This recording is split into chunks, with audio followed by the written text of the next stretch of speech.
বিসমিল্লাহির রহমানির রহিম। আসসালামু আলাইকুম। সম্মানিত উপস্থিতি, আজকে আমরা এসএসসির সাধারণ গণিত নিয়ে আলোচনা করব। 9.1-এর নিয়ে আর কি ত্রিকোণমিতি অধ্যায় আর কি। তো ত্রিকোণমিতি পুরোটাই আসলে দাঁড়িয়ে আছে একটা সমকোণী ত্রিভুজের ওপর। আমরা সবাই জানি আসলে সমকোণী ত্রিভুজটা কি। আসলে সমকোণী ত্রিভুজ হচ্ছে যে ত্রিভুজে একটি কোণ এক সমকোণ, তাকে কিন্তু আমরা কি বলি? সমকোণী ত্রিভুজ বলি। তাহলে এটা কিন্তু একটা সমকোণী ত্রিভুজ। এই সমকোণী ত্রিভুজটার ওপর ভিত্তি করে আসলে ত্রিকোণমিতি সৃষ্টি হয়েছে। এই চ্যাপ্টারে 9.1 আমাদেরকে যদি জানতে হয় তাহলে সবার প্রথম কি কি জানতে হবে এটার একটা আমরা তালিকা তৈরি করেছি। সবার প্রথম আমরা 1 নম্বরেই জানবো সমকোণী ত্রিভুজ। আমরা জানি যে ত্রিভুজের একটি কোণ সমকোণ হয়ে যায় তাকে আমরা সমকোণী ত্রিভুজ বলি। দ্বিতীয়ত আমাদেরকে যে কাজটা শিখতে হবে, যে একটা সমকোণী ত্রিভুজটা আমরা শিখলাম যে এটার কোণ 90 ডিগ্রি হয়েছে, একটা কোণ 90 ডিগ্রি হয়েছে। তাহলে এই সমকোণী ত্রিভুজে যে তিনটা বাহু রয়েছে, তিনটা বাহুর নাম কী কী? তো কোনটার নাম অতিভুজ, কোনটার নাম লম্ব, কোনটার নাম ভূমি। এই যে বাহুগুলোর নাম, এই নামগুলো আমাদেরকে একটু শিখতে হবে। ঠিক আছে, এটা খুবই গুরুত্বপূর্ণ। আর এই বাহুগুলোর নামের মধ্যে একটা সম্পর্ক পিথাগোরাস সৃষ্টি করে দিয়েছে। এটাকে আমরা কি বলি? পিথাগোরাসের উপপাদ্য। আমরা সকলেই জানি পিথাগোরাস উপপাদ্যটা আসলে কি, যে অতিভুজ স্কোয়ার সমান সমান ভূমি স্কোয়ার যোগ লম্ব স্কোয়ার।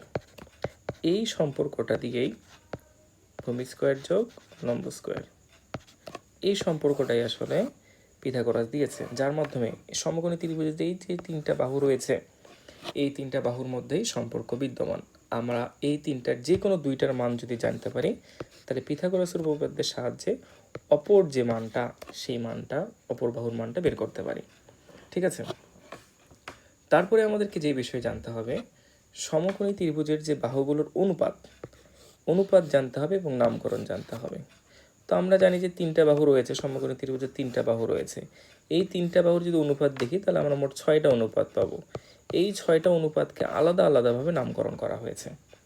তো এই বিষয়টা একটু যদি তোমাদেরকে চোখ বুলাই দেখাই তাহলে দেখো, আমরা দেখতে পাচ্ছি, দেখো এখানে আমাদের সমকোণী ত্রিভুজের যে তিনটা বাহু থাকবে, তিনটা বাহুর যে অনুপাতগুলো, আমরা লম্ব ভাগ অতিভুজ, এই অনুপাত তোমরা জানো অনুপাতকে ভাগেরও লেখা যায় A/B। এটাকে রিডিং করা হয় কিভাবে? A/B। এটা কিন্তু রিডিং, এটাকে গাণিতিকভাবে এভাবে প্রকাশ করা হয়। তো একটা অনুপাতকে আমরা কি আকারে প্রকাশ করতে পারি? ভাগ আকারেও কিন্তু প্রকাশ করতে পারি। A/B কে আমরা লিখতে পারি A/B।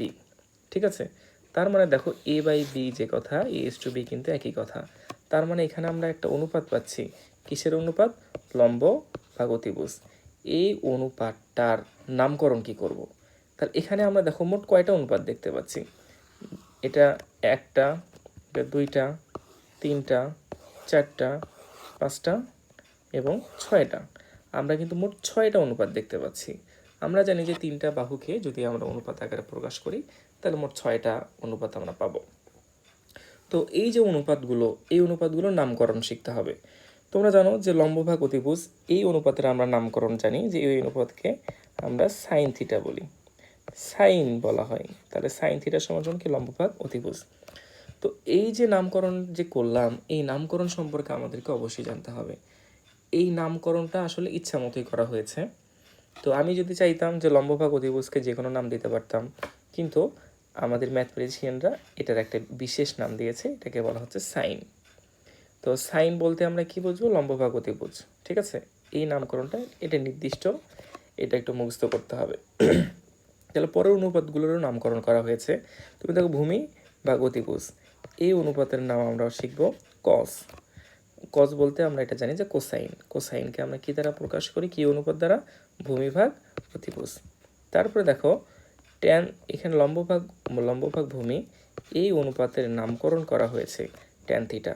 ভূমি ভাগ লম্ব, এই অনুপাতের নামকরণ করা হয়েছে কট থিটা। অতিভুজ ভাগ ভূমি, এই অনুপাতের নামকরণ করা হয়েছে সেক থিটা। আর অতিভুজ ভাগ লম্ব, এই অনুপাতের নামকরণ করা হয়েছে কি? Cosec theta. এটা কিন্তু আমরা জানি। তো এখানে দেখো আমি একটু প্রথম দিকে ম্যাপিংয়ে যাচ্ছি, যে ম্যাপিংয়ে আমি তোমাকে সম্পূর্ণ বিষয়গুলো জানাবো। তাহলে এই যে তোমার সমকোণী ত্রিভুজ, এটার যে বাহুর মোট 6টা অনুপাত আছে, এই 6টা অনুপাতের নামকরণ আমাকে জানতে হবে। এখন দেখো এই যে 6টা অনুপাত এবং এই যে নামকরণ করলাম, এদের মধ্যে 3টা সম্পর্ক বিদ্যমান। 3টা সম্পর্ক, একটা হলো আমাদের বিপরীত অনুপাতে প্রকাশ করা যায় এবং একই অনুপাতে প্রকাশ করা যায় এবং সবগুলো অনুপাতকেই সাইনের কজ অনুপাতে প্রকাশ করা যায়। ঠিক আছে, তো এই সম্পর্ক বিদ্যমান 6টা অনুপাতের মধ্যে আমাদের এই তিনটা সম্পর্ক বিদ্যমান। ঠিক আছে, তো এটা আমাকে দেখতে হবে। এরপরে আমরা কি দেখব, পিথাগোরাসের রাশি বা সূত্র, অর্থাৎ আমাদের যে 3টা সূত্র রয়েছে, যে 3টা সূত্র আমি তোমাদেরকে দেখাচ্ছি, এই 3টা সূত্র আমাদের কিন্তু পিথাগোরিয়ান আইডেন্টিটিস বলা হয়। অর্থাৎ এই যে দেখো সবার এখানে কিন্তু আমরা 3টা সূত্র দেখতে পাচ্ছি। এখানে একটা সূত্র, এই যে এখানে আরেকটা সূত্র, এই যে এখানে আরেকটা সূত্র। এই সূত্রগুলোকে কিন্তু কি বলা হয়, পিথাগোরিয়ান আইডেন্টিটি। তোমরা কিন্তু দেখো এটাকে আমরা এই যে পিথাগোরিয়ান আইডেন্টিটি বলা হচ্ছে। এটা কিন্তু আমরা 3টা সূত্র আমরা জানি। তো বাংলাতে আসলে পিথাগোরিয়ান আইডেন্টিটির আমরা বাংলা যদি দেখি, তাহলে পিথাগোরীয় রাশি বলতে পারি আমরা, বা অভেদ বলতে পারি। তো আমরা এখানে সাধারণত রাশি নিয়েই কথা বলবো বা সূত্র নিয়ে কথা বলবো। ঠিক আছে, তাহলে তুমি দেখো আমরা যে ম্যাপিংগুলো আমরা দেখাচ্ছিলাম, তো এটাই হলো, এই পর্যন্ত হচ্ছে আমাদের বেসিকের পর আমরা ম্যাথ করব। ম্যাথটা সাধারণত আমরা 2 ধরনের ম্যাথ করব। প্রথমটা হচ্ছে বেসিক ম্যাথ, তারপরের ম্যাথ হচ্ছে টাইপ ভিত্তিক ম্যাথ, টাইপ ওয়াইজ ম্যাথ বা টাইপ ভিত্তিক ম্যাথ আমরা করবো ইনশাল্লাহ। তাহলে চলো আমরা আমাদের আলোচনায় ঢুকে যাই।